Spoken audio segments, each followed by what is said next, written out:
Hey there folks, welcome to Spectrum Pulse. We talk about music, movies, art and culture, and this is Billboard Breakdown.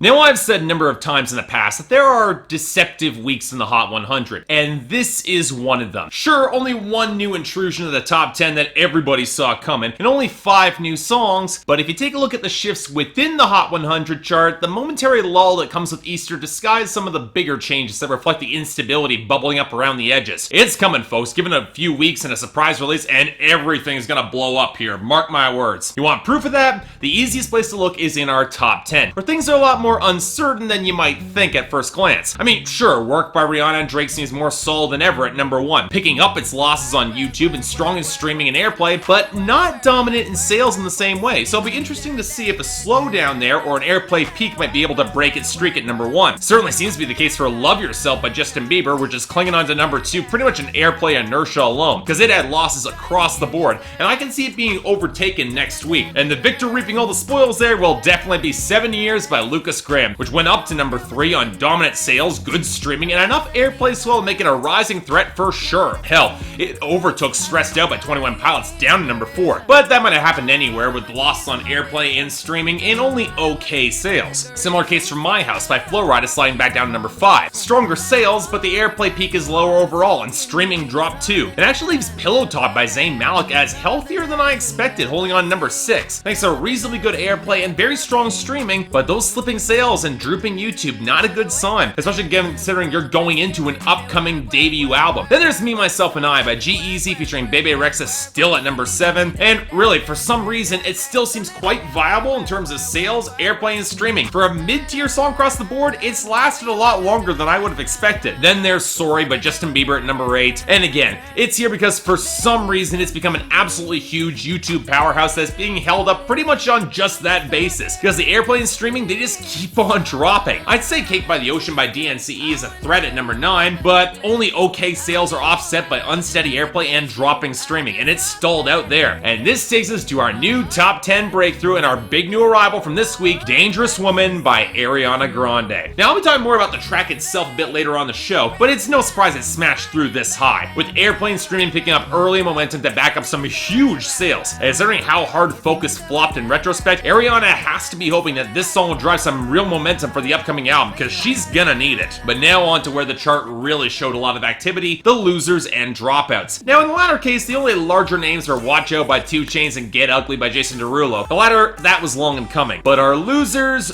wow, okay. Let's start off with country music, because it's the easiest to explain as the season just rotates out. And to be fair, Break On Me by Keith Urban going to 99 and We Went by Randy Houser to 91, they were to be expected. But the sudden weakness of Backroad Song by Granger Smith at 89 and Home Alone Tonight by Luke Bryan and Karen Fairchild at 85, well, okay, they should be expected too. They're nearing their 20-week mark. Hell, you can say that about most of our big pop losers too. Same Old Love by Selena Gomez sliding down to 45. Stand By You by Rachel Platten going down to 61. I Know What You Did Last Summer by Shawn Mendes and Camila Cabello continuing down to 82. Adventure of a Lifetime by Coldplay continuing down to 65. And unfortunately, In the Night by The Weeknd going down early to 47. Of course, the real disheartening loss is Something in the Way You Move by Ellie Goulding dropping hard to 72. I honestly hope the song would have a lot more momentum to it. It's a lot of fun. Of course, the biggest drop this week was also one that I called. Piece by Piece by Kelly Clarkson losing the rest of its scant viralities. It plummeted down to 70. Bit of a shame. The song wasn't exactly great, but it deserved a little bit better than this. Cause really,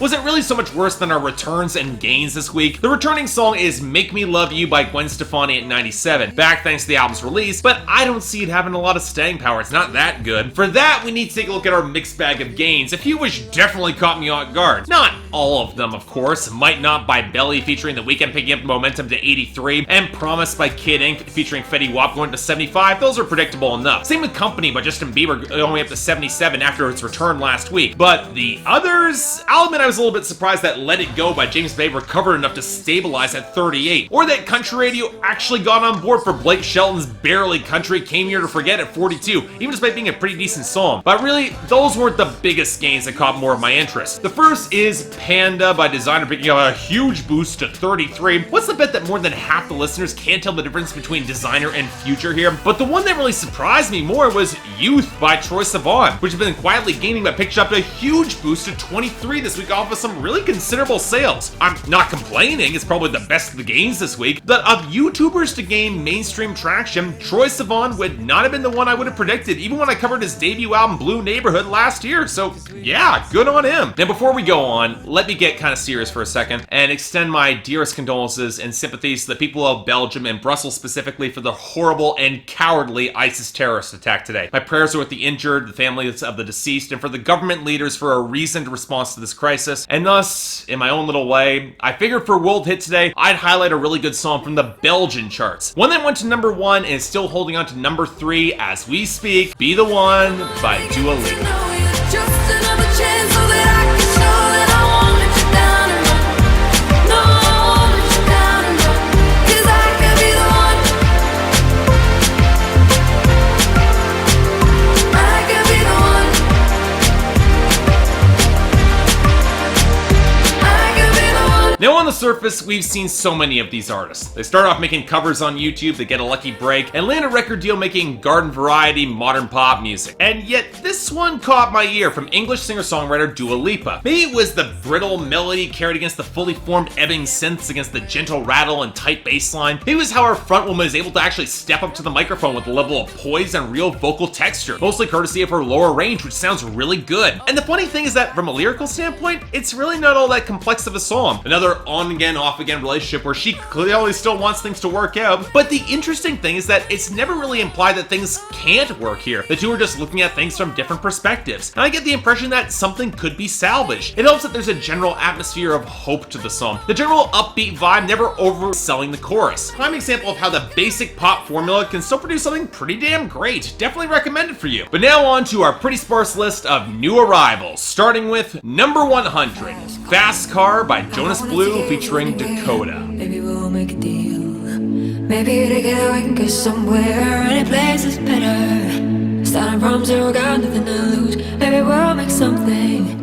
Me, myself, I got nothing to prove. So if you know your adult alternative, you know Fast Car by Tracy Chapman. Hell, I get the feeling that the majority of people know this song regardless, and probably remember it more than her bigger hit in the United States that came nearly a decade later with Give Me One Reason. This song widely hailed as a classic, and for damn good reason. So, of course, in 2015, we get a Tropical House remix that's only now managed to grab the very bottom of the Hot 100. So let me make this clear, this song had a hell of a way to climb to be not automatically dismissed from me as a cheap cash-in. But you're able to put aside the heresy for a second, this isn't a half bad cover. For one, the layering of Dakota's husky vocals isn't a bad approximation of Chapman's, and the choice to emphasize more of the melody before the synth loop comes in is actually pretty well executed. And while there's a brittle, ramshackle feel to the guitars on the original that this version will never be able to capture in the same way with the very clean production, it doesn't feel the need to overcharge the song, and the low-key house feel actually kind of works for me. So yeah, definitely not better than the original, but it doesn't have to click. Pretty damn good song. I like it. Number 98, Light It Up by Major Lazer featuring Nyla.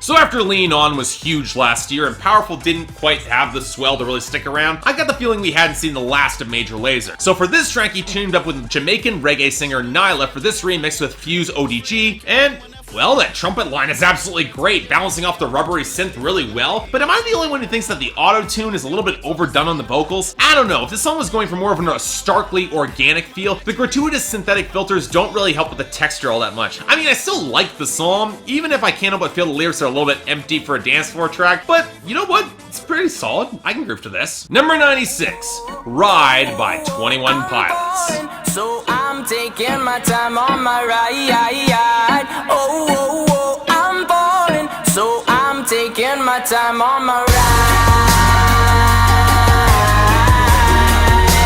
Taking my time on my ride.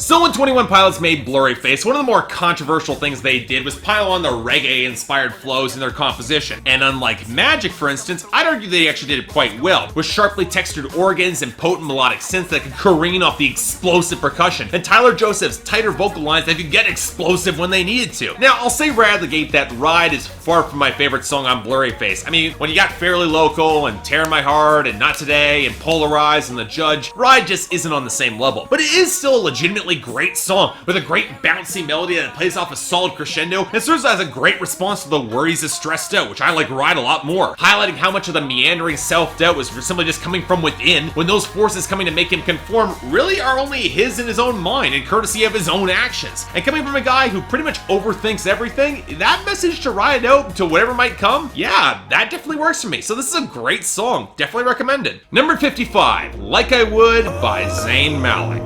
If we can never go back, thought you'd like to know that he won't touch you like I do. He won't love you like I would. He don't know your body. He don't do you right. He won't love you like I would. Love you like I would. And you know, I was starting to think that we wouldn't get a bad song this week. Okay, that's unfair, because Zayn's newest promotional chart entry isn't so much that bad, it just is kind of underwhelming and mediocre. And I entirely blame the hook for that. The wiry synths and punchy percussion have a lot of tightness, even if the melody doesn't really jump out at you. But when placed in contrast to the reverb-drenched first verse and that pre-chorus with the lower backing chorus that actually sounds pretty damn good, it just feels a little bit underweight to me. And it doesn't help matters that the lyrics can ring as pretty damn petulant, encountering an ex that he's plainly not over and whinging about how her new boy won't satisfy her like he would. And you know, dude, I can appreciate you're trying to move on, but it really looks kind of pissy when you're trying to pour salt into it afterwards for her. It really comes across as quite petty. So as a whole, kind of glad that this is just a bonus track. I won't have to cover it when I talk about Zayn's album, because it does kind of leave a sour taste in my mouth, but Zayn's got enough charisma in order to salvage the song, so yeah, I guess I'll take it. And finally, number 10, Dangerous Woman by Ariana Grande.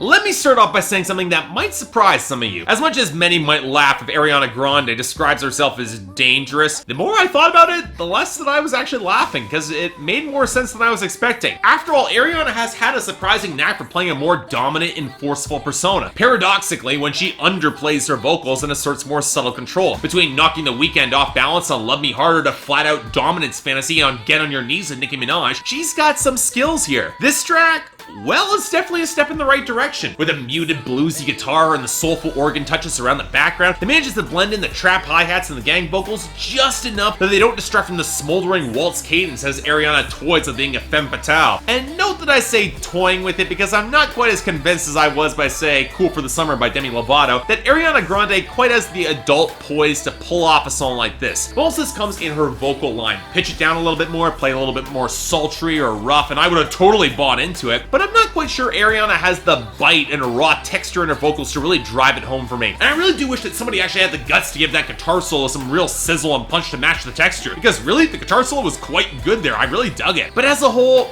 look, it's not better than Love Me Harder, but I can see this growing on me a lot this year. It's definitely in the right direction. But for now, as much as Ariana wants to sell herself as having a hard, sexy edge, her mask is bunny ears. Just saying. So yeah, overall, this week was pretty much great. Even Zayn's Like I Would, which is getting worse the week, it's not so much bad as it is kind of underwhelming and kind of pissy. And since I have so few songs, I want to drop this honorable mention, but I do want to keep 2 slots to the upper tier because it is actually closer than I would have thought. Overall, for now, I'm giving the edge to Ride by 21 Pilots, but Dangerous Woman by Ariana Grande is getting the honorable mention. As I said, it's probably gonna grow on me. It's a pretty damn good song. A lot better than Focus, that's for damn sure. Let's hope things keep up for next week, but till then, I'm Mark. You're watching Billboard Breakdown on Spectrum Pulse.